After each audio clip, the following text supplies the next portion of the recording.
Assalamualaikum warahmatullahi wabarakatuh. Selamat malam teman-teman semua. Yang saya hormati Ibu Diana Noviarini SEMMSI, serta teman-teman semua yang saya cintai dan saya banggakan. Kami selaku kelompok 3 ingin mempresentasikan sebuah materi lanjutan dari pembelajaran mata kuliah Manajemen Information System, yaitu chapter 9. Di sini saya tidak sendirian, saya bersama rekan-rekan saya yang terdiri dari Aimar Rafli Marzuki, saya sendiri, lalu kemudian Andi Muhammad Syauki, lalu Desma Nur Putri, yang kemudian ada Imelda Bella Faraisa, lalu Mulia Warohma, dan Zafira Sabrina. Selanjutnya pemaparan materi yang akan dibacakan oleh rekan saya. Iya, boleh di next. Pertama, kita akan membahas mengenai making decision. Nah, kayak yang bisa kita lihat ya di alurnya pada manajemen informasi sistem ini ada beberapa alur. Yang pertama sales and operation. Di sini tuh sales and operation itu berperan dalam menggunakan data yang diperoleh dari sistem informasi manajemen untuk menganalisa kinerja sebuah perusahaan seperti data penjualan, kinerja, tren penjualan, atau bahkan perilaku konsumen. Nah, nantinya sales and operation ini biasanya memprediksi permintaan konsumen dan stok yang akan disediakan. Kemudian hasil dari analisa tersebut akan menghasilkan data yang nantinya akan direpresentasi atau dikonseptual dari keputusan bisnis yang akan diambil. Nah, data yang didapatkan ini bakal dianalisis menggunakan jenis-jenis pada model pengambilan keputusan. Lalu proses ini nantinya akan membantu perusahaan untuk mengambil keputusan yang efisien, efektif, dan tepat. Boleh di next. Selanjutnya ada decision challenge. Di sini ada beberapa tantangan dalam mengambil keputusan. Yang pertama itu by guessing. Jadi artinya membuat keputusan dengan tebakan dan pertimbangan yang kurang tepat itu dapat menghasilkan keputusan yang buruk karena nggak adanya pertimbangan dari faktor-faktor yang relevan yang dapat membuat konsekuensi ke arah yang tidak diinginkan atau ke arah yang merugikan. Yang kedua, dalam membuat keputusan harus mengembangkan sebuah proses. Proses yang dimaksud ini mengumpulkan data atau informasi yang dapat digunakan untuk mengambil keputusan. Memproses data tersebut dengan model pengambilan dan pengambilan data dan menganalisanya. Yang ketiga, which mean unit tools. Tools ini maksudnya alat. Alat yang dimaksud adalah pengalaman atau latar belakang kayak tingkat pengetahuan, keterampilan yang akan digunakan dalam mengambil sebuah keputusan. Atau dalam mengambil keputusan juga bisa dilakukan secara otomatis tanpa adanya intervensi dari manusia. Yang keempat, kita juga harus mempertimbangkan semua faktor yang relevan dan mempertimbangkan hasil sebelum membuat keputusan. Boleh di next.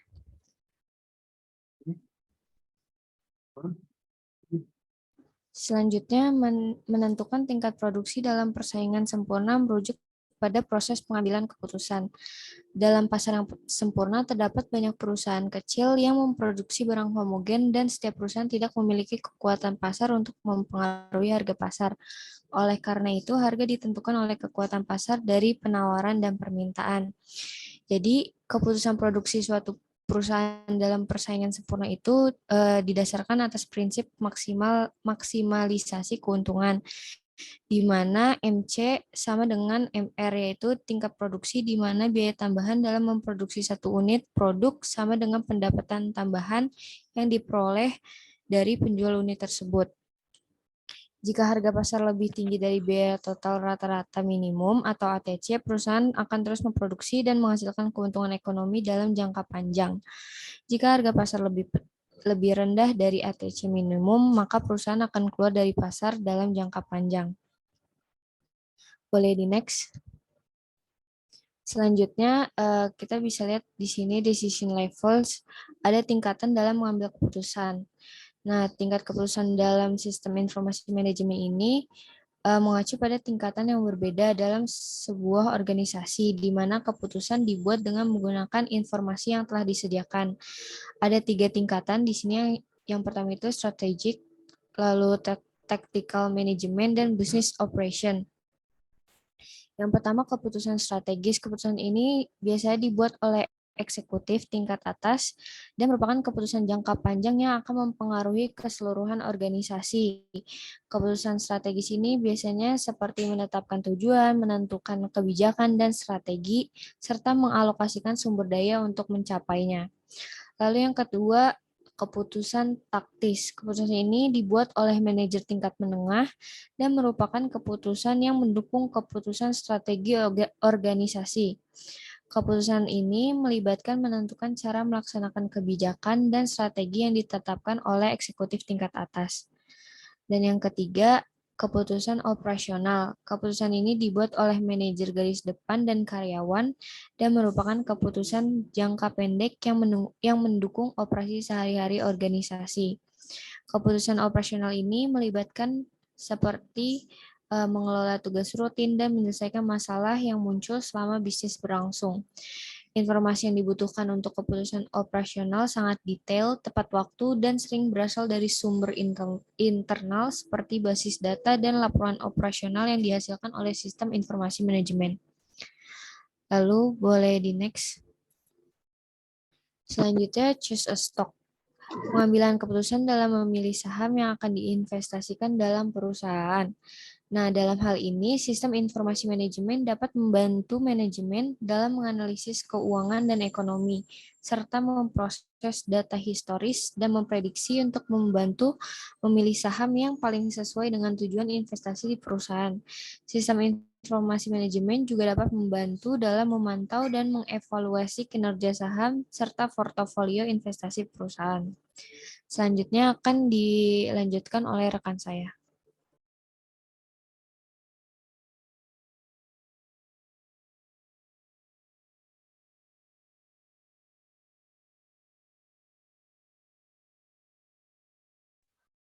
Selanjutnya saya akan membacakan materi mengenai data. Does more data help? Apakah semakin banyak data akan semakin lebih baik? Jawabannya adalah tidak. Karena sama seperti manusia, ketika dijajalkan begitu banyak informasi, maka kebanyakan dari kita akan bingung untuk memproses informasi tersebut. Maka sama seperti sistem, ketika dijajalkan dengan begitu banyak informasi atau data, maka sistem tersebut bisa saja bingung atau kagok-kagok dalam menjalankan prosesnya. Misalnya, terdapat banyak sekali data mengenai saham, dana, dan derivatif. Maka saat kita akan menyelesaikan suatu analisis atau persoalan mengenai bagaimana cara mencari investasi yang lebih berprofit, maka kita bisa untuk memfokuskan saja kepada data mengenai analisis tersebut yang memang berkaitan langsung. Lalu misalnya, saat kita bekerja di sebuah company manufaktur, saat kita akan melakukan analisis mengenai fitur apa yang dibutuhkan untuk di desain selanjutnya, di produk desain selanjutnya, maka data yang bisa digunakan adalah data-data seperti survei, data penjualan, data kompetitor penjualan, dan data mengenai kelompok fokus kelompok kita. Boleh di next.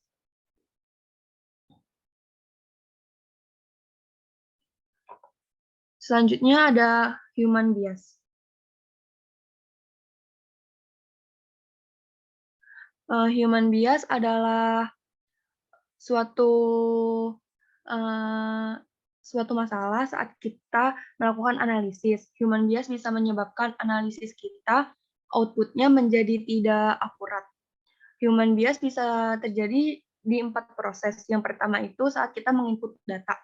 Bisa terjadi karena kurangnya ketersediaan data, perspektif yang terlalu selektif, frekuensi, informasi yang kurang konkret, dan korelasi ilusi. Sedangkan di tahap proses pengolahan data, human bias bisa terjadi karena inkonsistensi data, konservatisme, ekstrapolasi nonlinear, heuristik atau aturan praktis, penahanan dan penyesuaian, keterwakilan, ukuran dari sampel yang kita gunakan, lalu bias regresi, strategi tebakan terbaik, kompleksitas, stres emosional, tekanan sosial yang terjadi saat kita mengolah data, dan redundasi. Sedangkan saat proses output, human bias bisa terjadi karena format pertanyaan yang kita gunakan, efek skala, dan ilusi kontrol. Dan terakhir, saat proses feedback atau masukan, human bias bisa terjadi karena kita mempelajari tentang hal-hal yang tidak relevan, salah perspektif mengenai kebetulan, atribusi keberhasilan atau kegagalan, kekeliruan logis dalam ingatan, dan bias saat kita melihat ke belakang. Dari data ini dicantumkan dari Baraba, Vincent, dan Gerald Zaltman pada karyanya berjudul Hearing the Voice of the Market, keluaran Harvard Business Press, Cambridge, tahun 1991. Boleh di next.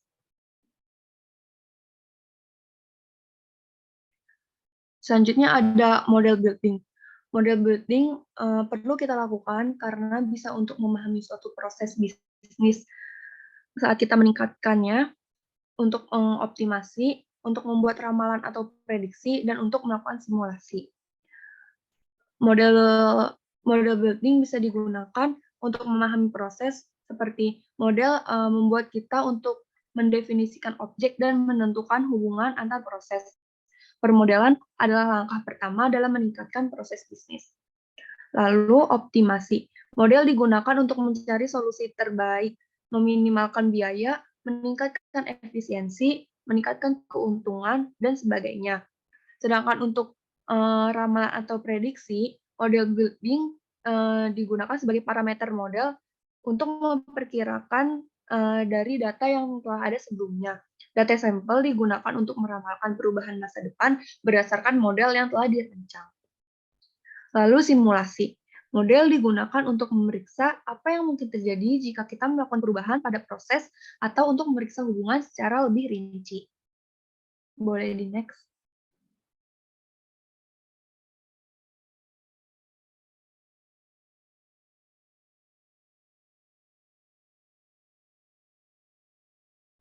Lalu, mengapa kita perlu untuk membangun model? Karena untuk memahami proses, untuk melakukan optimasi, untuk melakukan prediksi atau ramalan, dan untuk melakukan simulasi atau skenario dari what if skenario. Ini ada contoh dari building models. Boleh di next.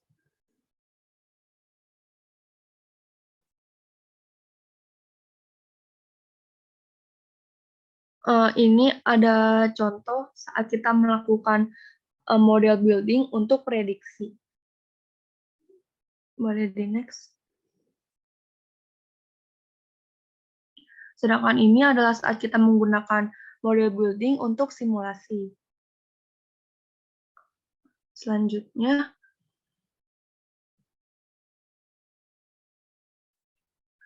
ini ada object-oriented simulation model. Misalkan saat seorang customer melakukan purchase order, maka sistem dari manufacturing company akan melakukan order entry. Proses ini dilakukan secara rutin dan terjadwal. Saat orderan kita sudah terjadwal, maka akan dilakukan proses produksi. Di proses ini akan mengaitkan inventory dan purchasing. Lalu saat produksi setelah selesai dilakukan, kita bisa melakukan bisa dilakukan shipping schedule atau penjadwalan pengiriman. Lalu pengiriman dilakukan dan invoice dibuat. Lalu setelah itu customer akan menerima order yang diminta. Boleh di next. Ini ada multidimensional alat. Ini di yang paling bawah itu ada time salmon. Di sebelah kiri ada customer location, dan di paling atas ada kategori. Misalkan cara bacanya kayak gini. Di bulan Januari, di lokasinya itu misalnya di New York. Untuk kategori route, terdapat data sejumlah 1011. Lalu di bulan Januari pada lokasi Texas, di kategori MPB terdapat data sebanyak 935. Dan selanjutnya seperti itu. Boleh di next. Lalu ini ada contoh dari Microsoft Pivot Table. Selanjutnya. Dan ini adalah Microsoft Pivot Chart. Chart yang didapat dari tabel sebelumnya. Di next. Oke, materi selanjutnya akan dibawakan oleh rekan saya. Terima kasih. Baik, slide yang ini atau DSS Decision Support System merupakan model DSS sederhana yang harus dapat dibuat oleh para manajer dengan latar belakang yang memadai dalam kursus disiplin, seperti perakhiran regresi atau deret waktu atau pemasaran, evaluasi karyawan, penentuan nilai sekarang atau keuangan, lalu ada spreadsheet akuntansi dasar. Next. Lalu ini ada marketing research data. Yang pertama ini ada internal. Yang pertama ada sales, terus ada kartu garansi, lalu yang ketiga ada customer service lines, lalu yang keempat ada kupon, kelima ada survei, keenam ada focus group. Lalu selanjutnya ada purchase, lalu yang pertama ada scan data, competitive market analysis, mailing and phone list, subscribe list, rating service, lalu yang keenam ada shipping, khususnya di luar negeri. Yang ketujuh ada website tracking, social networks, lalu yang kedelapan ada location. Lalu ada government atau pemerintahan, sensus, ada penghasilan, demografi, data daerah, pendaftaran hukum, surat izin mengemudi, pernikahan, perumahan atau konstruksi. Boleh di next. Nah, untuk grafik modelnya itu, contohnya ada yang kayak gini, Clewiston, di tahun 2000 populasinya itu sampai 8.549. Lalu di tahun 2009 ada 7.107 populasinya. Terus di tahun 2000 pendapatan per kapitanya mereka ada di 15.466. Lalu di tahun 2007 pendapatan per kapitanya ada 15.487. Untuk di tahun 2000 ada hard good sales itu ada di angka 452,0. Untuk soft good sales-nya itu ada di angka 562,5. Lalu di tahun 2009 hard good sales mereka itu ada di angka 367,6. Lalu untuk soft good sales-nya ada 525,4. Bisa dilihat di tabel-tabel berikutnya ada di Fort Myers, Gainesville, Jacksonville, Miami, Ocala, Orlando, Perry, Tallahassee, sama Tampa. Boleh di next. Nah, ini untuk contohnya bisa dilihat sendiri di layar. Ini seharusnya 2007, bukan 2010. 2009. Oke, boleh di next. Oke, data selanjutnya akan dipaparkan oleh teman saya. Terima kasih. Baik, selanjutnya saya akan menjelaskan mengenai data mining. Jadi di sini data mining itu adalah proses mengeksplorasi dan menganalisis data yang besar untuk menemukan pola dan informasi yang tersembunyi di dalamnya. Nah, di sini terdapat beberapa metode yang digunakan dalam data mining, yaitu yang pertama ada analisis data secara otomatis, di mana menggabungkan teknik-teknik seperti pengelompokan, klasifikasi, dan regresi untuk mengidentifikasi pola dalam data secara otomatis tanpa intervensi manusia. Nah, yang kedua ada statistik, di mana korelasi yang digunakan untuk mengukur hubungan antara dua variabel numerik, sedangkan regresi atau korelasi berganda digunakan untuk menentukan pengaruh beberapa variabel independen terhadap variabel dependen. Nah, klasifikasi ini digunakan untuk mengelompokkan data ke dalam kelompok atau kategori yang sama. Selanjutnya, hubungan nonlinear ini melibatkan teknik-teknik seperti jaringan syaraf tiruan. Yang ketiga ada metode yang lebih otomatis. Di sini termasuk analisis keranjang pasar, yang mana memungkinkan penggunanya untuk menemukan hubungan antara item yang akan dibeli secara bersamaan dalam data transaksi. Dan yang kedua, ada pola jaringan syaraf tiruan digunakan untuk menemukan pola yang kompleks dalam data numerik.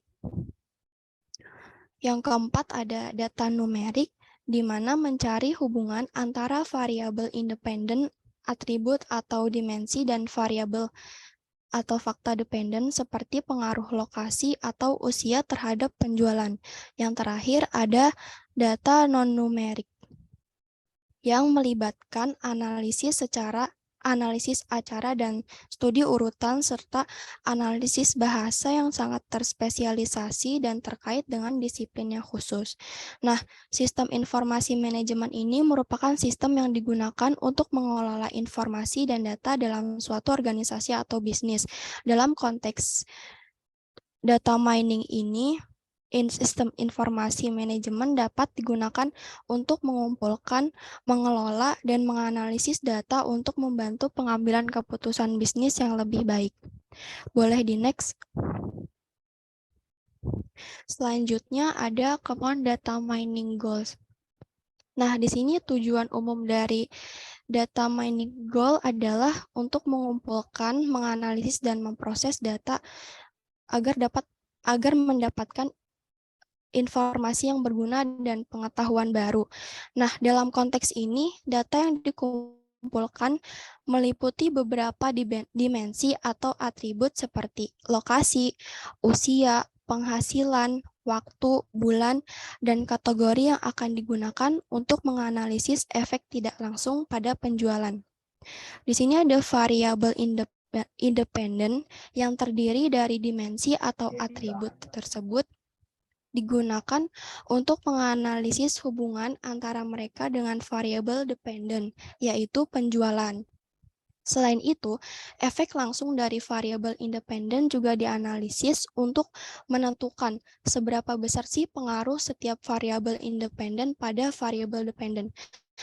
Dengan demikian, teknologi informasi bisa menjadi lebih cerdas karena data mining tersebut bertujuan untuk menemukan pola dan hubungan dalam data yang dapat membantu dalam pengambilan keputusan bisnis, peningkatan kinerja, dan pemahaman terhadap perilaku pelanggan atau pasar. Bisa di next. Selanjutnya, saya akan menjelaskan expert system. Nah, pada slide ini, saya fokuskan mengenai bagian-bagian expert system. Jadi, di sini kan ada knowledge base. Knowledge base ini tersusun atas fakta berupa informasi tentang objek dan kaidah yang merupakan informasi tentang cara bagaimana membangkitkan fakta baru dari fakta yang sudah diketahui. Knowledge base merupakan representasi pengetahuan dari seorang pakar. Mudahnya knowledge base ini tuh berisi informasi data, aturan atau rule, relasi antara data dan aturan dalam pengambilan kesimpulan. Yang kedua itu ada inference engine yang berfungsi menganalisa data yang ada dan menarik kesimpulan berdasarkan aturan yang ada. Seperti yang teman-teman lihat di sini kan ada rule dan symbolic numeric knowledge. Nah, dari situ dapat dianalisa serta menarik kesimpulan sesuai dengan rules-nya. Yang terakhir ada user interface yang berfungsi sebagai alat atau media komunikasi antara pemakai atau user dengan program. Hal ini dapat membantu keputusan ahli yang dibuat oleh non-ahli. Baik, selanjutnya akan dijelaskan oleh rekan saya. Terima kasih.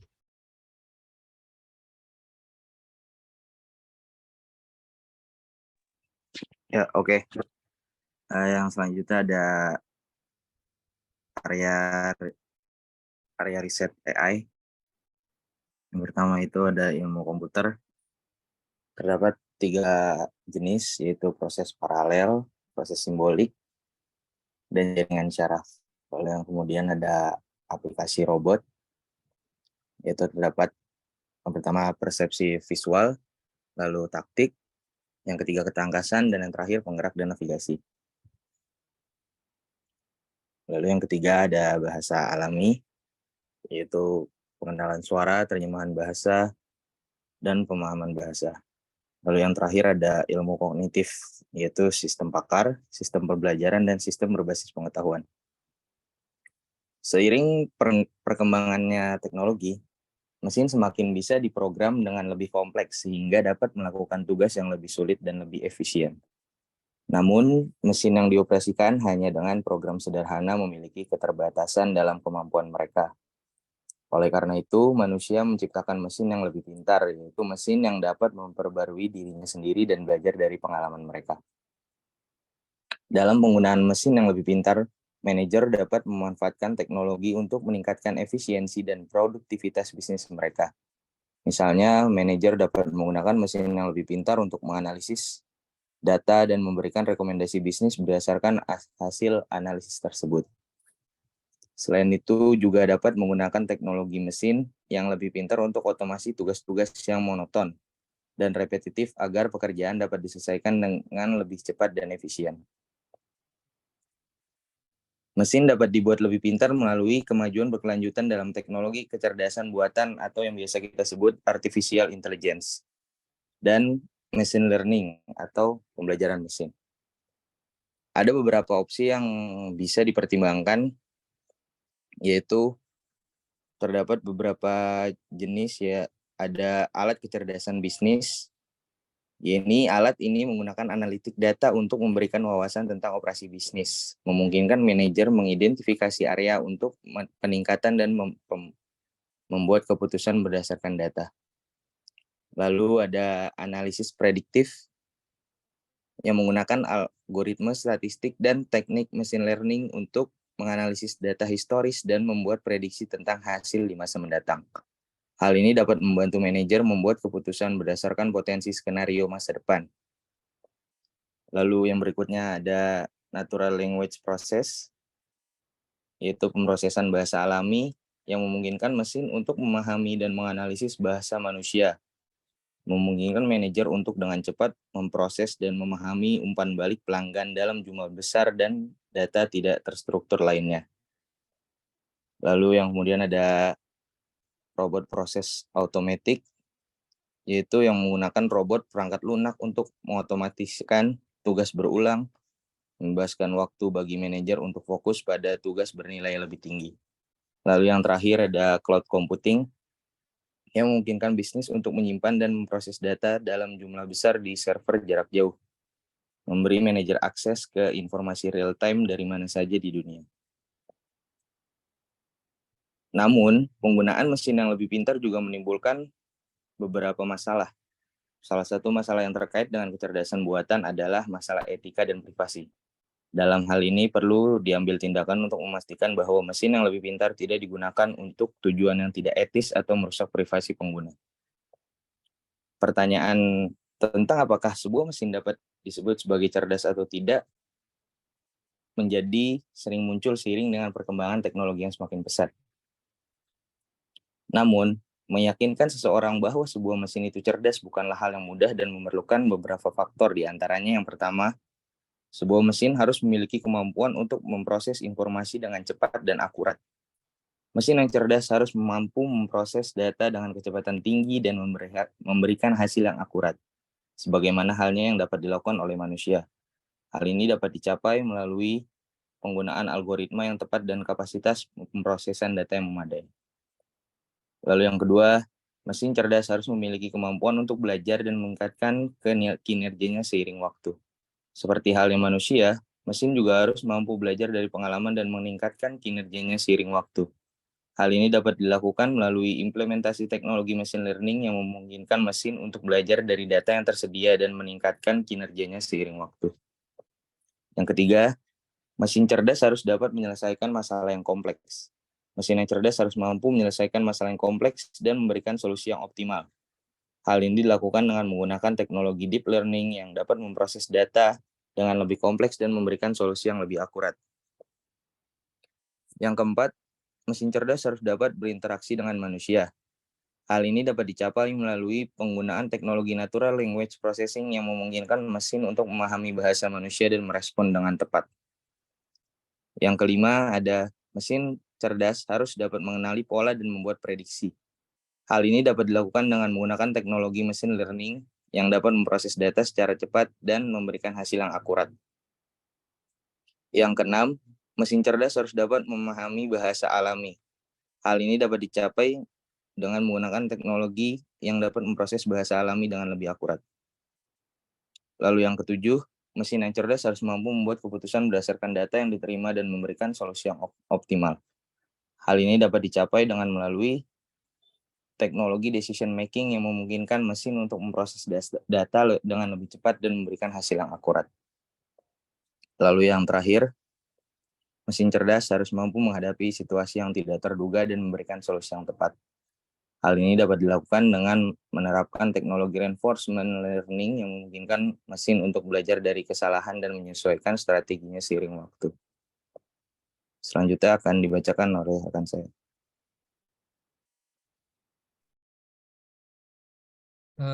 Selanjutnya ada DSS atau SES, yaitu DSS ini Decision Support System, yaitu sistem yang membantu pengambilan keputusan dengan menyediakan informasi dan analisis yang relevan. DSS ini dapat membantu pengguna dalam memproses data, memberikan informasi yang diperlukan, juga bisa membuat keputusan yang tepat. Contoh dari DSS ini adalah sistem pengambilan keputusan bisnis yang digunakan oleh perusahaan untuk memproses data keuangan dan memberikan saran dalam mengambil keputusan bisnis. Selanjutnya, jenis sistem selanjutnya itu ada IS atau Expert System. Sistem ini digunakan untuk menyelesaikan masalah yang lebih kompleks dengan menerapkan pengetahuan yang dikumpulkan dari para ahli dalam bidang tertentu. IS ini berfungsi seperti seorang ahli yang bisa memberikan saran dan solusi untuk masalah tertentu berdasarkan pengetahuan yang dimilikinya.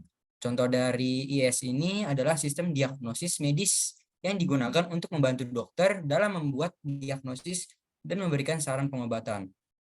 Ada juga jenis sistem yang ketiga, yaitu AI atau Artificial Intelligence. Ini merupakan sistem yang dirancang untuk meniru kecerdasan manusia seperti kemampuan untuk belajar, merencanakan, dan memecahkan masalah.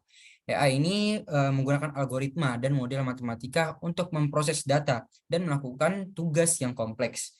AI juga dapat mempelajari pola tren dalam data untuk membuat prediksi atau keputusan yang lebih baik. Contoh dari AI ini adalah asisten virtual yang digunakan di smartphone kita untuk membantu pengguna dalam menyelesaikan tugas seperti pencarian informasi, pengaturan jadwal, dan lain sebagainya. Ketiga jenis sistem ini memiliki perbedaan, yaitu terletak pada fungsinya dan kemampuannya untuk menyelesaikan tugas yang berbeda. DSS ini itu berfungsi dalam membantu pengambilan keputusan, sedangkan IS mengandalkan pengetahuan ahli untuk menyelesaikan masalah. Kalau AI itu meniru kecerdasan manusia untuk melakukan tugas yang lebih kompleks. Namun di dalam ketiga sistem ini memiliki salah satu kesamaan dalam penggunaan teknologi informasi dan juga bisa dapat membantu manusia dalam meningkatkan produktivitas dan kualitas hidup. Bisa di next. Bisa di next lagi.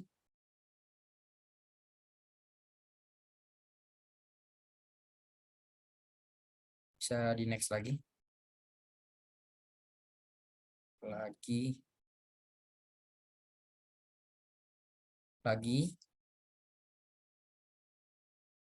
Next slide. Nah, selanjutnya itu ada cloud computing yang sudah disinggung rekan saya, itu Aymar. Nah, cloud computing ini atau komputasi awan itu sebuah teknologi yang bisa memungkinkan akses dalam penyimpanan dan pengolahan data secara online melalui jaringan internet. Dalam cloud computing ini, pengguna bisa menggunakan aplikasi dan menyimpan data-data mereka pada server yang terhubung ke dalam internet, sehingga mereka dapat mengaksesnya dari mana saja dan kapan saja melalui koneksi internet. Cloud computing ini telah menjadi solusi yang cukup populer dalam sekarang itu untuk memproses dan menganalisis data. Cloud computing juga memungkinkan organisasi atau perusahaan menyimpan data mereka di cloud dan mengakses dari mana saja dengan menggunakan koneksi internet. Salah satu cara cloud computing dapat digunakan untuk menganalisis data itu bisa dengan menggunakan layanan analisis data yang disediakan oleh penyedia cloud seperti AWS, Google Cloud, dan Azure. Layanan ini memungkinkan pengguna untuk melakukan analisis data tanpa harus membangun infrastruktur mereka sendiri. Misalnya AWS menyediakan layanan seperti Amazon Athena, dan Amazon Redshift yang memungkinkan pengguna untuk melakukan analisis data dengan cepat dan mudah. Selain itu, cloud computing juga bisa memungkinkan organisasi untuk menggunakan sumber daya yang lebih cerdas, seperti artificial intelligence, machine learning, agar mereka melakukan analisis data yang lebih mendalam. Layanan seperti Amazon SageMaker atau Google Cloud dapat membantu organisasi untuk mengembangkan model machine learning untuk menganalisis data dengan lebih akurat. Dalam hal ini, cloud computing memberikan akses yang mudah dan murah ke sumber daya yang sangat penting untuk menganalisis data dengan lebih efektif. Oleh karena itu, organisasi harus mempertimbangkan penggunaan teknologi cloud computing untuk memproses dan menganalisis data mereka agar dapat mengambil keputusan yang lebih efektif dan akurat. Selanjutnya bisa dilanjutkan oleh rekan saya.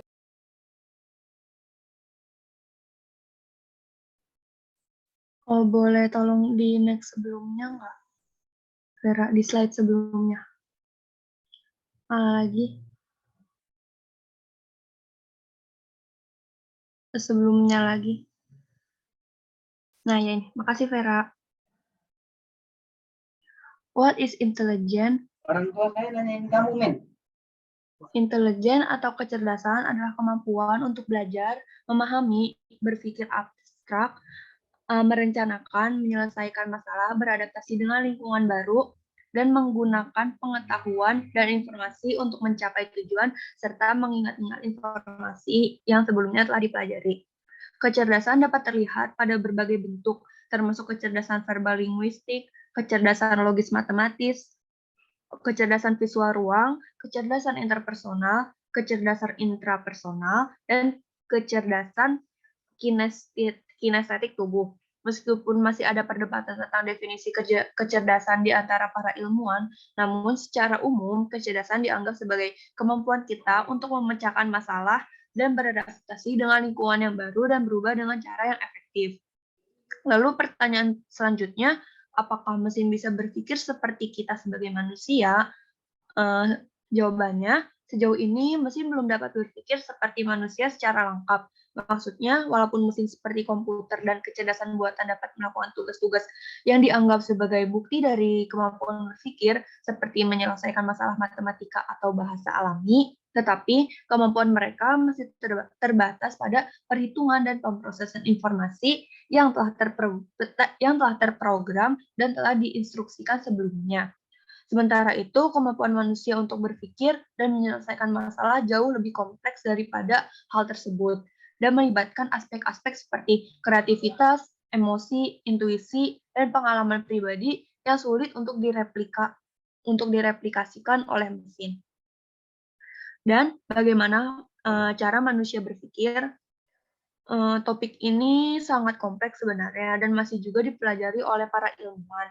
Namun pada umumnya manusia berpikir dengan menggunakan otak mereka yang terdiri dari sekitar 100 miliar sel saraf atau neuron. Proses berpikir melibatkan koneksi antar neuron yang kompleks yang membentuk jaringan saraf di dalam otak. Manusia memproses informasi dari dunia luar melalui indera seperti penglihatan, pendengaran, penciuman, rasa, dan perabaan. Lalu kemudian mereka menggabungkan informasi dari indera-indera tersebut dengan pengetahuan dan pengalaman mereka. Proses ini memungkinkan manusia untuk merespon lingkungan mereka dan membuat keputusan yang efektif. Selama proses berpikir, manusia menggunakan kemampuan kognitif seperti pemecahan masalah, penalaran, pemikiran kritis, dan kreativitas. Proses ini juga dapat dipengaruhi oleh faktor-faktor lain seperti emosi, motivasi, dan lingkungan sosial. Hal inilah yang membuat mesin sampai saat ini belum bisa berpikir seperti manusia. Pertanyaan selanjutnya akan dijawab oleh teman saya. Pertanyaannya, do we really want artificial intelligence to think like us as a human? Nah, pertanyaan ini cukup mengundang diskusi yang menarik. Pada dasarnya, kita harus mempertimbangkan konsekuensi dari memberi kecerdasan buatan atau AI ini kemampuan untuk berpikir seperti manusia. Kecerdasan buatan memang dirancang untuk menyelesaikan tugas yang kompleks dan memerlukan logika dan perhitungan matematika yang tinggi. Namun, memberikan AI kemampuan untuk berpikir seperti manusia dapat memiliki konsekuensi yang tidak diinginkan. Salah satu kekhawatiran utama yang bisa kita rasakan adalah AI ini mungkin mengambil keputusan yang tidak sesuai dengan nilai atau etika manusia. Ini dapat terjadi karena AI tidak memiliki emosi dan moral yang sama dengan manusia. Selain itu, jika AI memiliki kecerdasan yang sama dengan manusia, mereka mungkin juga merasa kesulitan, kegelisahan, dan kesedihan yang sama seperti manusia. Oleh karena itu, sebelum memberikan AI kemampuan untuk berpikir seperti manusia, kita harus mempertimbangkan dengan cermat manfaat dan resikonya. Kita harus memastikan bahwa AI dikembangkan dengan etika dan nilai yang benar untuk memastikan bahwa mereka tidak melanggar prinsip-prinsip moral yang penting bagi manusia. Selanjutnya bisa oleh rekan saya. Boleh di next. Lagi satu kali lagi. Ya. Selanjutnya, saya akan menjawab pertanyaan mengenai forecasting. Yang pertama, why is a linear forecast usually safer than non-linear? Jadi menurut kami prediksi linear biasanya lebih aman daripada prediksi non-linear. Kenapa begitu? Karena biasanya prediksi linear itu lebih sederhana dan mudah dipahami serta diterapkan. Prediksi linear mengasumsikan hubungan yang konstan dan konsisten antara variabel dependen dan independen dan dapat dimodelkan dengan menggunakan garis lurus. Hal ini membuat proses prediksi lebih mudah dipahami, diinterpretasikan, dan dikomunikasikan kepada pengambilan keputusan dalam lingkungan sistem informasi manajemen. Sedangkan prediksi nonlinear bisa lebih kompleks dan memerlukan teknik pemodelan yang lebih canggih, sehingga lebih sulit dipahami dan diimplementasikan dalam konteks sistem informasi manajemen. Kemudian prediksi nonlinear juga mengasumsikan hubungan yang lebih kompleks sehingga lebih sulit untuk mengkomunikasikan hasil prediksi kepada pengambil keputusan secara jelas dan mudah dipahami. Selain itu, prediksi linear lebih sedikit rentan terhadap overthink, yaitu ketika model terlalu kompleks dan terlalu cocok dengan data pelatihan. Overthink ini dapat menyebabkan kinerja yang buruk ketika model yang digunakan untuk membuat prediksi pada data baru yang dapat menjadi perhatian utama dalam lingkungan sistem informasi manajemen di mana akurasi dan keandalan sangat penting. Sehingga dapat disimpulkan bahwa prediksi linear biasanya lebih aman daripada prediksi non-linear karena lebih sederhana, lebih mudah dipahami, dan juga kurang rentan terhadap overfitting. Lalu pertanyaan selanjutnya, why do you need to create a new column with month numbers for regression instead of using the formatted year month column?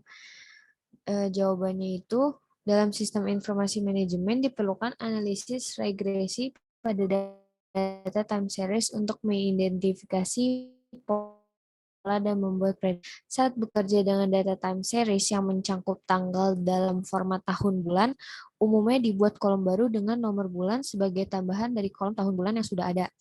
Alasan untuk ini adalah karena model regresi biasanya memerlukan nilai numerik untuk variabel independen. Meskipun format tahun bulan nyaman untuk dibaca dan dipahami oleh manusia, namun itu tidak dapat digunakan secara langsung sebagai input numerik untuk model regresi. Dengan membuat kolom baru dengan nomor bulan, setiap nilai tahun bulan dapat dipetakan ke nilai numerik yang sesuai yang dapat digunakan dalam model regresi. Dengan menggunakan nomor bulan dari tahun bulan diperlukan dalam sistem informasi manajemen saat melakukan analisis regresi pada data time series karena menyediakan input numerik yang dapat digunakan dalam model regresi untuk menggambarkan dengan akurat hubungan antara variabel dependen dan independen dari waktu ke waktu.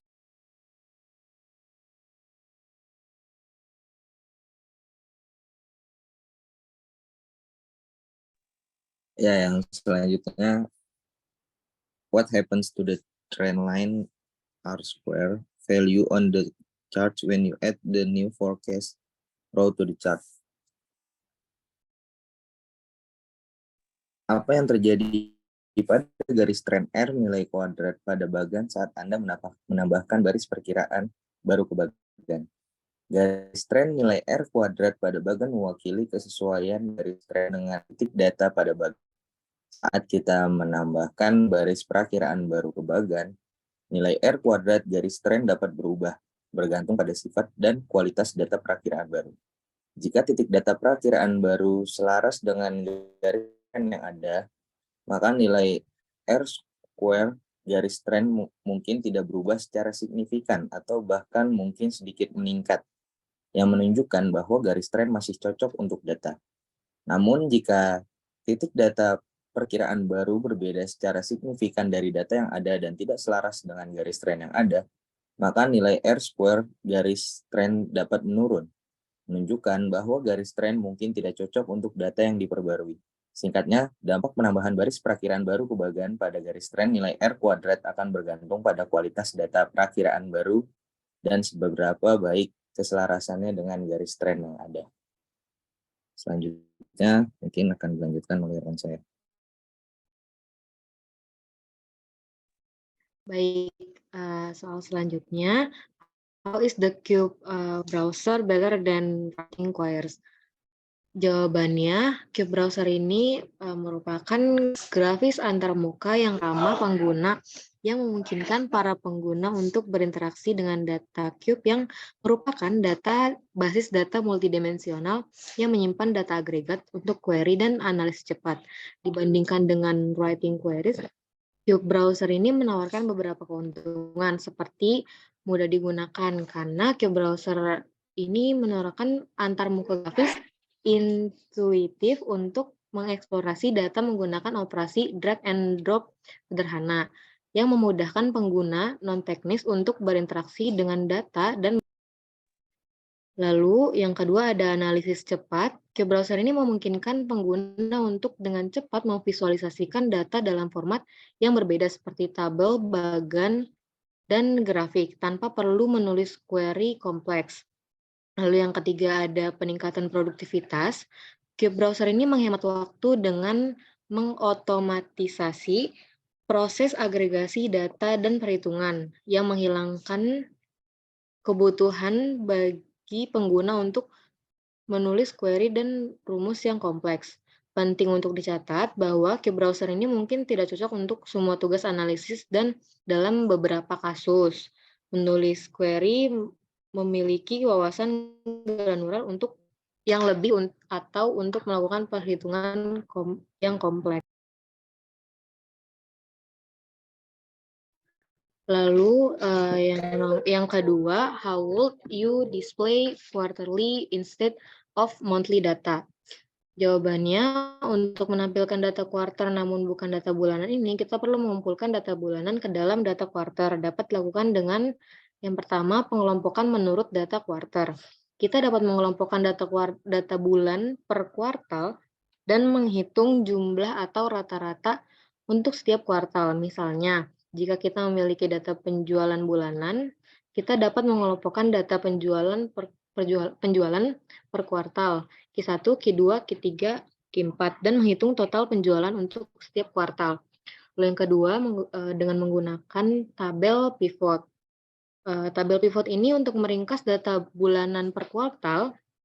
Tabel pivot ini memungkinkan kita untuk mengelompokkan dan meringkas data dengan cara yang fleksibel. Kita juga dapat membuat tabel pivot yang menunjukkan total data kuartal untuk setiap kategori, atau kita dapat menunjukkan total data kuartal untuk setiap bulan dalam kolom terpisah. Nah, untuk cara membuat pivot itu, yang pertama pilih tentang data bulan dan membuat tabel pivot. Lalu yang kedua ada seret bidang tanggal ke bagian baris atau kolom tabel pivot. Lalu yang ketiga ada klik kanan bidang tanggal dan pilih grup atau group field dari menu konteks. Lalu yang keempat, di kotak dialog pengelompokan, pilih quarters dan oke. Lalu yang kelima, seret bidang data numerik ke bagian nilai dari tabel pivot. Lalu yang keenam, pilih fungsi agregasi yang ingin kita gunakan seperti jumlah, rata-rata, dan lain-lain. Lalu klik OK. Lalu yang terakhir, tabel pivot sekarang akan menampilkan total quarter untuk rentang data yang dipilih. Nah, dengan mengumpulkan data ke dalam interval quarter ini, kita bisa mendapatkan tampilan tingkat yang lebih tinggi dari data dan melihat tren yang mungkin tidak terlihat pada tingkat bulanan. Nomor selanjutnya akan dilanjutkan oleh teman saya. Terima kasih. Oke, pertanyaan selanjutnya. How many dimensions can you reasonably include in the cube? How would you handle additional dimensions? Berapa banyak dimensi pada tabel pivot yang dapat Anda sertakan secara wajar? Jumlah dimensi yang dapat kalian sertakan secara wajar dalam tabel pivot bergantung pada berbagai faktor, seperti jumlah dan kompleksitas data seseorang, daya komputasi sistem seseorang, dan tujuan analisis seseorang. Secara umum, tabel pivot dapat menangani banyak dimensi, mulai dari 2 hingga 6 atau lebih, tergantung pada perangkat lunak yang digunakan.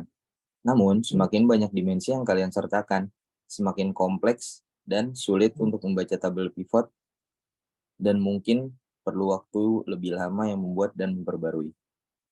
Aturan praktis yang umum adalah membatasi jumlah dimensi menjadi 4 atau 5 untuk keterbacaan dan kinerja yang optimal.